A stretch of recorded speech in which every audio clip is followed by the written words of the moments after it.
السلام عليكم، كي دايرين؟ لاباس؟ كنتمنىكم تكونوا بخير وعلى خير. اليوم غادي نشارك معكم وصفه مضبوطه ديال حلوه فرنسيه اللي عزيزه على كل شيء، اللي هي الميلفاي. ما نطولش عليكم، ندوزو المقادير طريقه التحضير.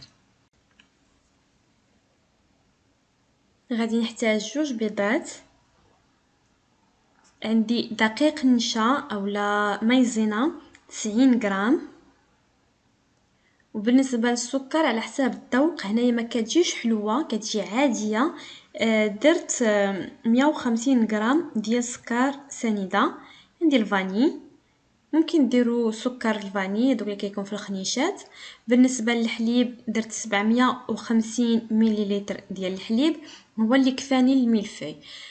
وهنايا كاينه لا بات فيوتي اولا العجين المورق. انا خديت هذا اللي جاهز اللي كيتباع، وغادي نتبعوا الطريقه ديال الطهي ديالو على حساب كل وحده والعجين اللي خدات. اللي ما عندهاش هذا العجين اللي واجد بحال هكا، ممكن انها دير العجين اللي كيوجد في الدار، لا بات فيتي ولا العجين المورق السريع، ما كياخذش حتى هو الوقت بزاف وكيجي مزيان. اول حاجه غادي نبدا بها هي نوجدوا لا كريم باتيسير. هي باش خدمت لا ميلفوي. كاين اللي كيخدمها بلا كريم دبلومات حتى هي كتجي زوينه، ولكن انا مشيت بشي حاجه اللي هي عاديه في الميلفوي، اللي هي لا كريم باتيسير. زدت عليها شويه ديال الفاني ورديت الحليب يطيب. هنايا في الاناء اللي غادي نخدم فيه لا كريم باتيسير درت 2 بيضات، زدت عليهم النشا. كيف ما قلت لكم النشا درت 90 غرام ديال النشا، لان في لا كريم ديال ميلفوي خاصها تجي شي شويه القوام ديالها واقف. فانايا هنايا درت 90 غرام، جاتني مزيانه.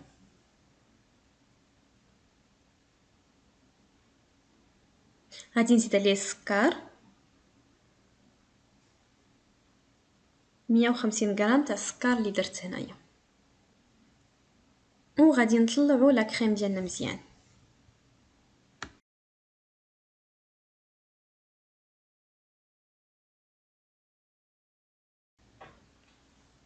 من بعد ما كنخلطوا المكونات مزيان، خاصنا ضروري في هذه المرحله نخلطوا المكونات مزيان حتى تجانس وتعطينا هذا القوام هذا. من بعد غادي نجيب الحليب اللي كنت طيبته او لا وصلته لمرحله الغليان، وغادي نخلطه بشويه بشويه، ما تكبوش مره واحده، بشويه بشويه مع الخليط ديال البيض والنشا والسكر. هنايا خاصنا ضروري نزيدو الحليب بشويه بشويه، حيت الحليب سخون ما بغيناش يطيب البيض، دونك بغيناهم يتخلطوا بلا ما يطيب البيض.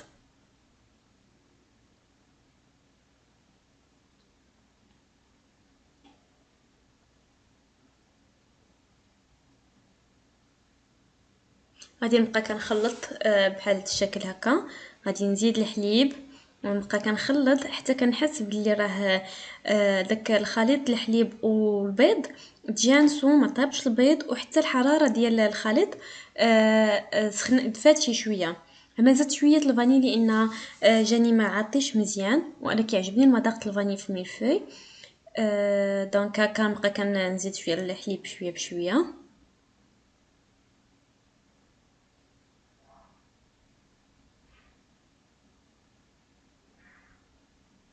من بعد غادي نكب هاد الحليب هذا في الكاسرونه، وغادي نردو يطيب فوق عافيه مهيله مره اخرى. ضروري ما تكونوا كتخلطوا لان ما بغيناش البيض يطيب لينا.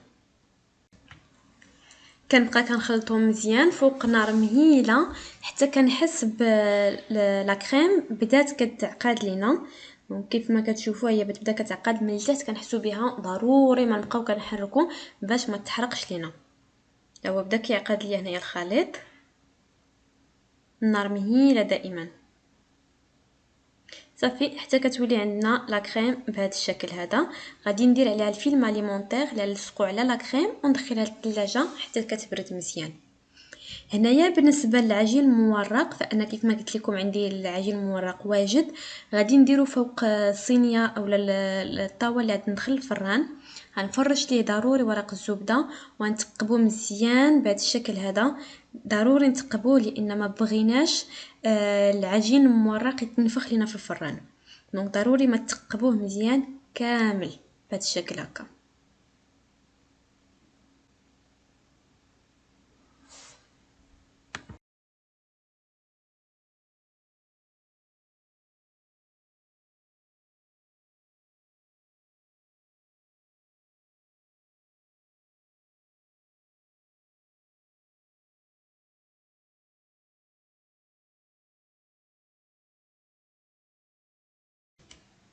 اذا كانت هذه اول مره كتشوفي القناه، مرحبا بك، وما تنسيش تضغطي على زر الاشتراك وتفعلي الجرس باش يبقى دائما كيوصلك الجديد.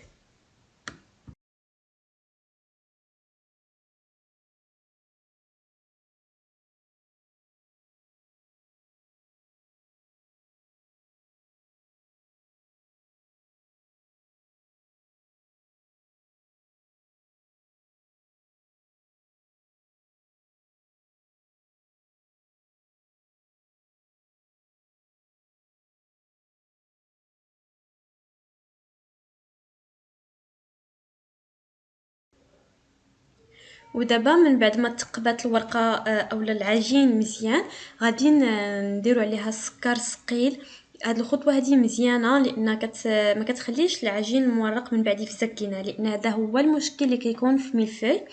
كاين اللي دغيا كتفزك ليه مولا ما كيدير عليها لا كريم باتيسيير وما كتصدقش ليه، كتجي شويه معجنه. فاش كديروا السكر ثقيل كيحافظ عليها، لان كيدير بحال واحد الطبقه ما بين العجين وما بين لا كريم، وحتى كيعطي واحد القرمشه زوينه. فهنايا غادي نغطيها كامله بسكر ثقيل، من بعد غادي نعاود نغطيها بورق الزبده كيف كتشوفوا.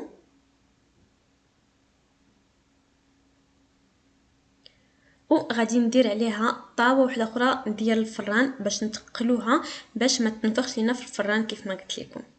هنا من بعد ما بردات لينا لا كريم باتيسيير تماما، ضروري انها تكون بارده مزيان. غادي نعاود نطلعها لانها كتكون بحال كتجمع، فهنا غادي نعاود نطلعها اولا نطربها حتى كتعطينا هاد لا كريم باتيسيير بهذا الشكل هذا. وهنا عندنا العجين بعد ما تحمر مزيان، وغادي نخليوه حتى هو يكون بارد مزيان. ضروري ان لا كريم والعجين يكونوا باردين، والعجين نخليوه يتحمر مزيان ويشد الوقت ديالو في الفران. هنا غادي نبدا كندير لا كريم طبطب فوق الطبقه الاولى ديال العجين. كيف ما شفتوا راه لا كريم كيف ما قلت لكم راه كتكون كريم اللي هي عاقده وواقفه شي شويه، ما تكونش سايحه باش ما تسيحش لكم في الورق في العجينه، وحتى فاش نكونوا كنقطعوا ما تعذبكمش بزاف. غادي ندير الطبقه الثانيه ديال العجين وغادي نورك عليها مزيان باش تشد بلاصتها. ما تخافوش هنايا، راه ما غاديش تورك لكم اكثر من القياس، غادي تبقى هي تشد بلاصتها. هنايا انا اختاريت ندير لا كريم بالبوش، ممكن ديروها غير يعني بسباتيو ولا شي حاجه، ولكن هنايا كتجي نفس الكميه على العجين كامل، دونك كتجي متساويه. من الاحسن انكم تخدموها، الا ما كانش عندكم ممكن ديروا غير بسباتول. دونك غادي ندير لا كريم على العجين كامل، وغادي نشوف الا بقات لي شي بلاصه خاويه ما بين العجين الاول والعجين الثاني، غادي نعاود نعمرها. وغادي نقادو الجناب ضروري لانهم هما اللي غادي يكونوا تيبانوا لينا في الملفي مورا ما نقطعوها. دونك خذوا وقتكم انكم تعمروا الطبقات مزيان، وانكم الا بقات شي بلاصه خاويه عاودوا عمروها ومسحوا بالسباتيل ولا شي حاجه باش تبقى الخدمه نقيه. فوالا هنايا كنتوما كتشوفوا كنعاود نعمر في الجناب اللي كيبانوا ليا راه بقاو خاويين.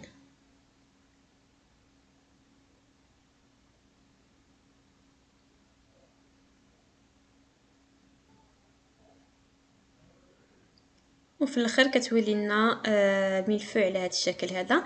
غنديرها في المجمد واحد الساعتين حتى تشد راسها مزيان. وهنا غادي نوجدوا الكلاصاج اللي غادي نديرو في الفوق ديال الملفي. عندي هنايا ما كاينش مقادير مضبوطه اللي نعطيكم، عندي السكر كلاصي والماء اولا سكر بودغ مع الماء. غادي ندير واحد الكميه ديال السكر وغنبقى كنزيد ليها الماء حتى تعطيني القوام اللي بغيت ديال الكلاصاج، ما يكونش سايح بزاف وما يكونش عاقد، يعني يعطينا الطوع ديالو فاش نكونوا كنقادوه فوق الملفاي. غادي تشوفوا معايا هنايا كيفاش يكون القوام ديالو. ماشي مشكل، يعني كنتوما كتبقاو كتقادوا. الا جاكم راه سايح بزاف زيدوا له السكر، جاكم راه كثرتوا الماء اكثر من القياس زيدوا السكر، كثرتوا السكر اكثر من القياس وبقى قاصح بقاو كتزيدوا الماء بشويه بشويه.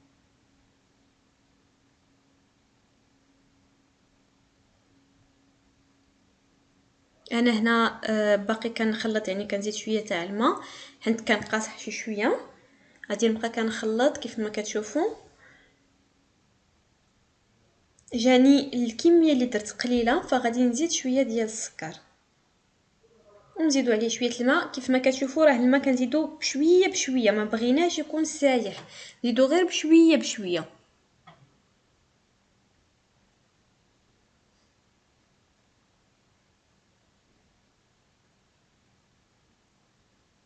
وهنايا انا خدمته بالماء، كاين اللي كيخدموه بالحليب، ولكن الماء هو اللي يخلي اللمعه تدوم مده طويله في الملفوي. من الاحسن انكم تخدموه بالماء وما تخدموهش بالحليب. من ورا كندير الطبقه ديال الكلاصاج فوق الملفوي، وكندير الخطوط هكا ديال الشكلاط. ضروري انكم فاش تبغيو ديروا الكلاصاج فوق الملفوي يكون الشكلاط ديجا واجد في البوش اللي غادي تخدموا فيها، ويكون عندكم الكوردون واجد، لان هاد المراحل بثلاثه ديال الكلاصاج والشكلاط ودوزو هاد الخطوط هكا بالاتجاه المعاكس. خاصها تكون مرحله سريعه قبل ما ينشف لينا الشكلاط او ينشف لينا الكلاصاج. وهنا غادي نبدا كنقطع الملفاي. خذوا وقتكم، قطعوها بشويه، ما غاديش تعذبكم بزاف، حيتاش هنايا الملفاي راها جامده تقريبا، ما تخليوهاش تجمد اكثر من القياس، مي انها تشد في راسها فما كتعذبكمش.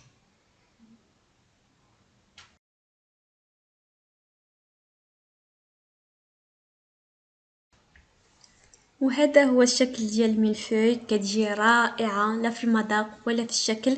كتجي لاباط هكا مورقه، خفيفه مقرمشه، كتجي حتى لا كريم باتيسير كتجي واقفه وعاقده، وكتجي فيها المذاق ديال الفاني زوين. غير جربوها ما غاديش تندموا. كيف ما العاده الا جربتوها ما تنساوش تشاركوا معايا التطبيقات ديالكم على الانستغرام اللي غادي نخلي لكم في اسفل الشاشه وفي صندوق الوصف. شكرا على المتابعه، بسلامه.